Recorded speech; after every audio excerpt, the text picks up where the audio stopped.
आखिर क्यों India alliance को इंडिया की जनता 2024 के इलेक्शन के लिए सही सॉल्यूशन नहीं समझ रही है। आज हम इन्हीं कुछ रीजंस पे बात करने वाले हैं कि इंडिया अलायंस को इंडिया की जनता एक्सेप्ट क्यों नहीं कर रही है। बात करते हैं पहले पॉइंट की। अडानी इंडियन अलायंस ने पूरे साल भर सिर्फ अडानी अंबानी एक एलिगेशंस लगाए जो कि बाद में सच भी नहीं हुए।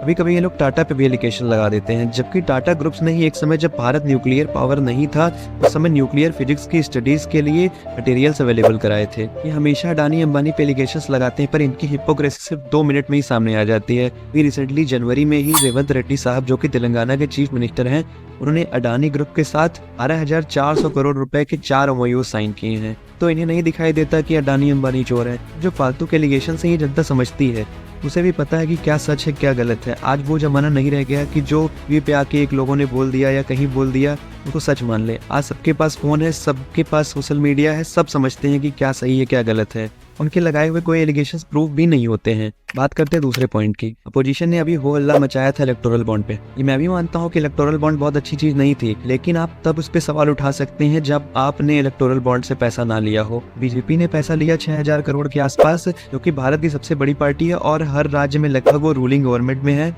तब जाके उसने 6,000 करोड़ पाए। संदेह तो तब उठता है जब एक ही राज्य में सरकार होने के बावजूद ममता बनर्जी की टीएमसी यानी तृणमूल कांग्रेस को 1,600 करोड़ रुपए इलेक्टोरल बॉन्ड से मिलते हैं। जनता इतना तो समझती है कि अगर आप सही होते, बीजेपी चोर होती, तो आप भी इलेक्टोरल बॉन्ड से पैसा नहीं लेते। अगर आपने भी इलेक्टोरल बॉन्ड से पैसा लिया है, उतने ही चोर आप भी हैं। जितनी बीजेपी अगर चोर है तो आप भी चोर। इसलिए जनता इतना तो समझ गई है कि आप इलेक्टोरल बॉन्ड का मुद्दा नहीं उठा सकते हैं। बात करते हैं तीसरे पॉइंट की।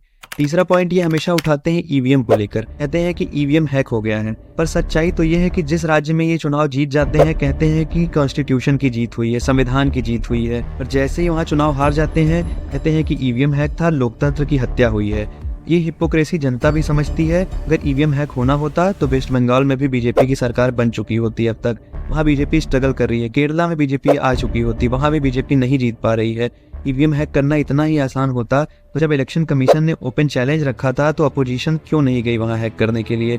तब तो सब शांत बैठे थे, बस फेक एलिगेशंस लगाने के लिए ये अपने नए नए मुद्दे ढूंढते हैं।